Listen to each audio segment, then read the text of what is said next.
Hello കൂട്ടുകാരെ, എല്ലാവർക്കും P S C winner YouTube ചാനലിലേക്ക് സ്വാഗതം. എല്ലാവരും പഠിക്കുന്നുണ്ടല്ലോ അല്ലേ? ഇന്നിവിടെ നമ്മൾ മനസ്സിലാക്കാൻ പോകുന്നത് പ്രധാനപ്പെട്ട 100 കറണ്ട് അഫേഴ്സുമായി ബന്ധപ്പെട്ട ആദ്യത്തെ ക്ലാസ്സാണ്. പാർട്ട് ബൈ പാർട്ടായിട്ടായിരിക്കും സംപ്രേഷണം ചെയ്യുന്നത്. ഈ 100 ക്വസ്റ്റ്യൻസ് ഒരുമിച്ച് മനസ്സിലാക്കാൻ നമുക്ക് ഓരോ വീഡിയോയിലൂടെ മനസ്സിലാക്കാൻ ബുദ്ധിമുട്ടായിരിക്കും. അതുകൊണ്ട് പാർട്ട് പാർട്ടായിട്ടായിരിക്കും സംപ്രേഷണം ചെയ്യുന്നത്. നമ്മൾ മുൻകാല വീഡിയോയിലൂടെ കണ്ടു മനസ്സിലാക്കിയ പ്രധാനപ്പെട്ട കറണ്ട് അഫേഴ്സും ഇതിൽ ഉൾപ്പെട്ടിട്ടുണ്ട്. അപ്പോൾ LDC എക്സാമിനും ഡിഗ്രി ലെവൽ എക്സാമിനും ഒക്കെ പ്രിപ്പയർ ചെയ്യുന്ന എല്ലാ കൂട്ടുകാർക്കും ഇത് വളരെയധികം പ്രയോജനപ്പെടുന്ന ഒരു ക്ലാസ്സാണ്. എല്ലാവർക്കും ഒരിക്കൽ കൂടി PSC വിന്നർ യൂട്യൂബ് ചാനലിലേക്ക് സ്വാഗതം. കറണ്ട് അഫേഴ്സിലെ ആദ്യത്തെ ക്വസ്റ്റ്യൻ, കേരള ചലച്ചിത്ര വികസന കോർപ്പറേഷൻ്റെ KSFDCയുടെ OTT പ്ലാറ്റ്ഫോമിൻ്റെ പേരാണ് സി സ്പേസ്. കേരള ചലച്ചിത്ര വികസന കോർപ്പറേഷൻ്റെ OTT പ്ലാറ്റ്ഫോമിൻ്റെ പേര് സി സ്പേസ്. ഏത് പരമ്പരാഗത കായിക വിനോദത്തെയാണ് അന്താരാഷ്ട്ര തലത്തിലേക്ക് ഉയർത്തി വിനോദസഞ്ചാര ഭൂപടത്തിൽ ഇടം നേടിയെടുക്കാനുള്ള ശ്രമങ്ങൾ തമിഴ്നാട് സർക്കാർ ആരംഭിച്ചത്? ജല്ലിക്കെട്ടിനെയാണ്. കേരളം ആദ്യമായി വികസിപ്പിച്ച ആർട്ടിഫിഷ്യൽ ഇൻ്റലിജൻസ് നിർമ്മിത ബുദ്ധി പ്രോസസ്സറിൻ്റെ പേരാണ് കൈരളി. കേരള ഡിജിറ്റൽ സർവകലാശാലയാണ് കൈരളി എന്ന പേരിൽ 2 ശ്രേണികളിലുള്ള പ്രോസസ്സറുകൾ നിർമ്മിച്ചത്. ഹൈക്കോടതി ഉൾപ്പെടുന്ന കേരളത്തിൻ്റെ ജുഡീഷ്യൽ സിറ്റി സ്ഥാപിതമാകുന്നത് എറണാകുളം ജില്ലയിലെ കളമശ്ശേരിയാണ്. 2024 ജനുവരി 27 കന്യാത്ര ആരംഭിച്ച ലോകത്തിലെ ഏറ്റവും വലിയ ആഡംബര കപ്പലാണ് ഐക്കൺ ഓഫ് ദ സീസ്. ഐക്കൺ ഓഫ് ദ സീസ് ആണ് 2024 ജനുവരി 27 കന്യാത്ര ആരംഭിച്ച ലോകത്തിലെ ഏറ്റവും വലിയ ആഡംബര കപ്പൽ. ചെന്നൈയിൽ നടന്ന golden face of south India 2024 സൗന്ദര്യ മത്സരത്തിൽ ഫസ്റ്റ് റണ്ണറപ്പ് പട്ടം നേടിയ മലയാളിയാണ് ത്രേസ്യ ലൂയിസ്. സംസ്ഥാന തിരഞ്ഞെടുപ്പ് കമ്മീഷൻ്റെ കണക്കുകൾ പ്രകാരം 2024 ലോക്സഭാ തിരഞ്ഞെടുപ്പിൽ ഏറ്റവും കൂടുതൽ പ്രവാസി വോട്ടർമാരുള്ള കേരളത്തിലെ ജില്ലയാണ് കോഴിക്കോട്. ഇന്ത്യയുടെ തിരഞ്ഞെടുപ്പ് കമ്മീഷണർമാരായി പുതുതായി നിയമിക്കപ്പെട്ട ഉദ്യോഗസ്ഥരാണ് ജ്ഞാനേഷ് കുമാറും സുഖ്ബീർ സിംഗ് സന്ധുവും. 75ാം റിപ്പബ്ലിക് ദിനാഘോഷത്തിൽ വിശിഷ്ടാതിഥിയായി പങ്കെടുത്തത് ഫ്രഞ്ച് പ്രസിഡൻ്റായ ഇമ്മാനുവൽ മാക്രോണാണ്. നമ്മുടെ 75ാമത് റിപ്പബ്ലിക് ദിനാഘോഷത്തിൽ വിശിഷ്ടാതിഥിയായി പങ്കെടുത്തത്. രാജ്യത്തെ 1 കോടി വീടുകളിൽ പുരപ്പുറ സൗരോർജ്ജ പാനലുകൾ, അതായത് റൂഫ് ടോപ്പ് സോളാർ പാനൽസ് സ്ഥാപിക്കുന്ന കേന്ദ്ര പദ്ധതിയുടെ പേരാണ് PM സൂര്യഘർ മുഫ്ത് ബിജ്ലി യോജന. PM സൂര്യഘർ മുഫ്ത് ബിജ്ലി യോജനയാണ് രാജ്യത്തെ 1 കോടി വീടുകൾ പുരപ്പുറ സൗരോർജ്ജ പാനലുകൾ സ്ഥാപിക്കുന്ന കേന്ദ്ര പദ്ധതിയുടെ പേര്. ഫിഡെ ലോക റാങ്കിങ്ങിലെത്തിയ ആദ്യ മലയാളി ചെസ് താരമാണ് SN Narayanan, 42ാം rank.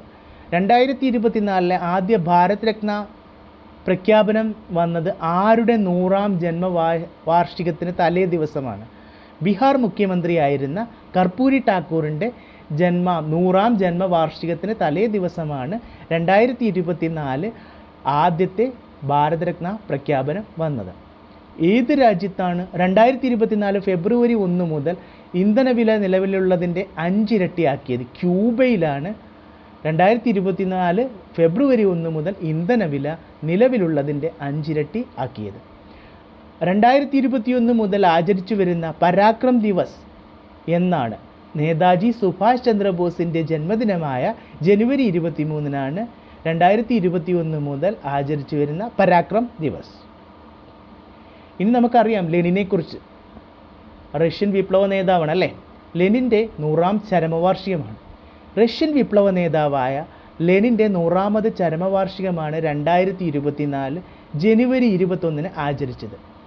1870 April 22 Volga നദിക്കരയിലെ സിംബിസിർക്ക് പട്ടണത്തിലാണ് ജനനം.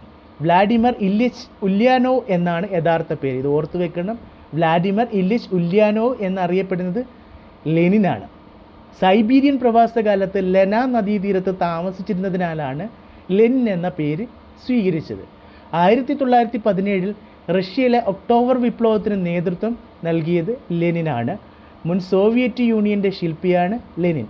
1924 ജനുവരി 21 53ാം വയസ്സിലാണ് അദ്ദേഹം അന്തരിച്ചത്. മൃതദേഹം എംബാം ചെയ്ത് മോസ്കോയിലെ ലെനിൻ മൊസോളിയത്തിൽ സൂക്ഷിച്ചിരിക്കുന്നു. 2020 ലെനിൻ്റെ 150-ാം ജന്മവാർഷികം ആഘോഷിക്കുകയും ചെയ്തു.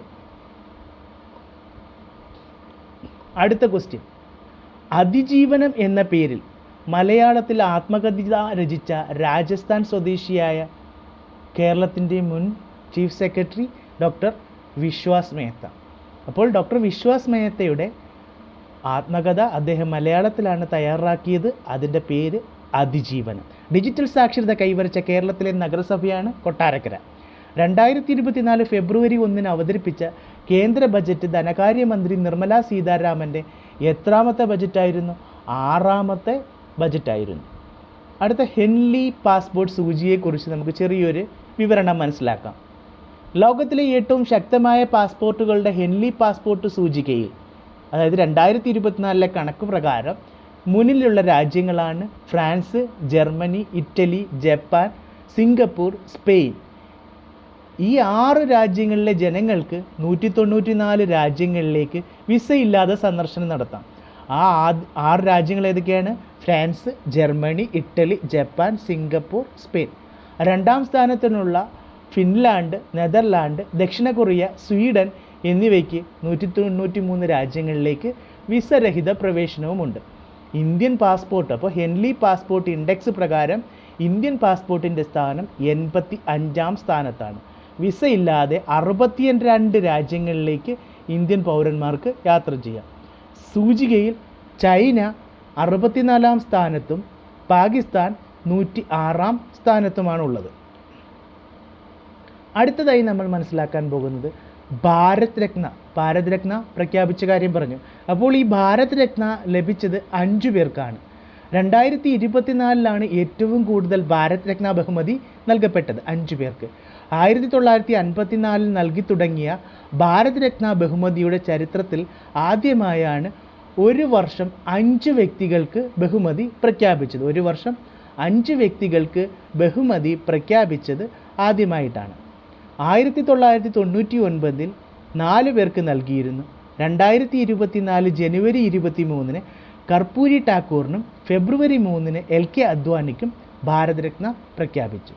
ഫെബ്രുവരി 9 മുൻ പ്രധാനമന്ത്രിമാരായ PV നരസിംഹറാവു, ചൗധരി ചരൺ സിംഗ്, മലയാളി കാർഷിക ശാസ്ത്രജ്ഞനായ ഡോക്ടർ MS സ്വാമിനാഥൻ എന്നിവർക്ക് മരണാനന്തര ബഹുമതിയായും ഭാരത് രത്ന പ്രഖ്യാപിച്ചു.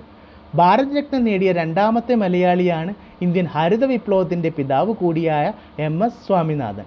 ആലപ്പുഴ കുട്ടനാടിലെ മങ്കൊമ്പിൽ തറവാട്ടിലുള്ള സ്വാമിനാഥൻ 1925 തമിഴ്നാട്ടിലെ കുംഭകോണത്താണ് ജനിച്ചത്. ഗോതമ്പിൻ്റെയും അരിയുടെയും വൻതോതിൽ വിളവ് നൽകുന്ന വിത്തിനങ്ങൾ അവതരിപ്പിക്കുന്നതിലും വികസിപ്പിക്കുന്നതിലും വഹിച്ച സുപ്രധാന പങ്കാണ് ഹരിത വിപ്ലവത്തിൻ്റെ പിതാവ് എന്ന വിശേഷണത്തിന് MS സ്വാമിനാഥനെ അർഹനാക്കിയത്. 2007-2013 കാലത്ത് രാജ്യസഭാ അംഗമായിരുന്നു. 2023 സെപ്റ്റംബർ 28 MS സ്വാമിനാഥൻ അന്തരിച്ചത്. 20ാം നൂറ്റാണ്ടിൽ ഏഷ്യ കണ്ട ഏറ്റവും സ്വാധീനമുള്ള 20 വ്യക്തികൾ ഒരാളായി ടൈം മാഗസിൻ MS സ്വാമിനാഥനെ തിരഞ്ഞെടുത്തിരുന്നു. ഇന്ത്യയിൽ നിന്നുള്ള 3 പേരിൽ മറ്റു 2 പേർ മഹാത്മാഗാന്ധിയും രവീന്ദ്രനാഥ ടാഗോറുമായിരുന്നു. അതായത് 20ാം നൂറ്റാണ്ടിൽ ഏഷ്യ കണ്ട ഏറ്റവും സ്വാധീനമുള്ള 20 വ്യക്തികളിൽ 3 പേരാണ് ഇന്ത്യയിൽ നിന്നുള്ളത്. അതിലൊന്ന് MS സ്വാമിനാഥൻ, മറ്റു 2 പേർ മഹാത്മാഗാന്ധിയും രവീന്ദ്രനാഥ ടാഗോറും. UPയിലെ ആദ്യ കോൺഗ്രസ് ഇതര മുഖ്യമന്ത്രിയായ ചൗധരി ചരൺ സിംഗ് 1977 മൊറാർജി ദേശായിയുടെ നേതൃത്വത്തിലുള്ള ജനതാ സർക്കാരിൽ ഉപപ്രധാനമന്ത്രിയായിരുന്നു. അപ്പോൾ ഈ ചൗധരി ചരൺ സിംഗിനും 2024 ഭാരത് രത്ന ലഭിച്ചു എന്ന് പറഞ്ഞു. അപ്പോൾ UPയിലെ ആദ്യ കോൺഗ്രസ് ഇതര മുഖ്യമന്ത്രിയായിരുന്നു ചൗധരി ചരൺ സിംഗ്. 1977 മൊറാർജി ദേശായിയുടെ നേതൃത്വത്തിലുള്ള ജനതാ സർക്കാരിൽ ഉപപ്രധാനമന്ത്രിയായിരുന്നു. 1979 ജനതാ പാർട്ടി പിളർത്തി കോൺഗ്രസ് പിന്തുണയോടെ 6 മാസം പ്രധാനമന്ത്രി പദവി വഹിച്ചു. പാർലമെൻറ്റിനെ അഭിമുഖീകരിക്കാത്ത ഏക ഇന്ത്യൻ പ്രധാനമന്ത്രി കൂടിയാണ് ചരൺ സിംഗ്. അപ്പോൾ ഇത് ഓർത്തു വെക്കണം, പാർലമെൻറ്റിനെ അഭിമുഖീകരിക്കാത്ത ഏക ഇന്ത്യൻ പ്രധാനമന്ത്രിയാണ് ചൗധരി ചരൺ സിംഗ്. രാജ്യത്തിൻ്റെ 9ാമത്തെ പ്രധാനമന്ത്രി ആയിരുന്ന PV നരസിംഹറാവു, അദ്ദേഹം 1991 മുതൽ 96 വരെയായിരുന്നു ഭരിച്ചിരുന്നത്. ഇദ്ദേഹത്തിൻ്റെ ഭരണകാലത്താണ് രാജ്യത്ത് സാമ്പത്തിക ഉദാരീകരണത്തിനുള്ള നിർണായകമായ തീരുമാനങ്ങൾ നടപ്പാക്കിയത്. അപ്പോൾ ആരുടെ ഭരണകാലത്താണ്? PV നരസിംഹ റാവുവിൻ്റെ കാലത്ത്. ബഹുഭാഷാ പണ്ഡിതനായിരുന്ന നരസിംഹറാവുവിൻ്റെ ആത്മകഥാപരമായ നോവലാണ് ദ ഇൻസൈഡർ. സഞ്ജയ് ബാബു രചിച്ച കൃതിയാണ് 1991. ദ ഇൻസൈഡർ സഞ്ജയ് ബാബു രചിച്ച കൃതി 1991. How PV Narasimha Rao made history 2016. Sanjay Rao രചിച്ച കൃതി 1991 how PV Narasimha Rao made history 2016. അപ്പോൾ ഇത്രയും പേർക്കാണ് ഭാരത് രത്ന പുരസ്കാരം ലഭിച്ചത്. അപ്പോൾ ഈ വീഡിയോയിലൂടെ കുറച്ച് ക്വസ്റ്റ്യൻസ് മാത്രമാണ് കറണ്ട് അഫേഴ്സിൽ നമ്മൾ മനസ്സിലാക്കിയത്. വീണ്ടും നിങ്ങൾ കേട്ടു നോക്കുക. അടുത്ത പാർട്ടിലൂടെ കറണ്ട് അഫേഴ്സിൻ്റെ ബാക്കി ക്വസ്റ്റ്യൻസ് നിങ്ങൾക്കായി സംപ്രേഷണം ചെയ്യുന്നതാണ്. എല്ലാവർക്കും വളരെയധികം നന്ദി.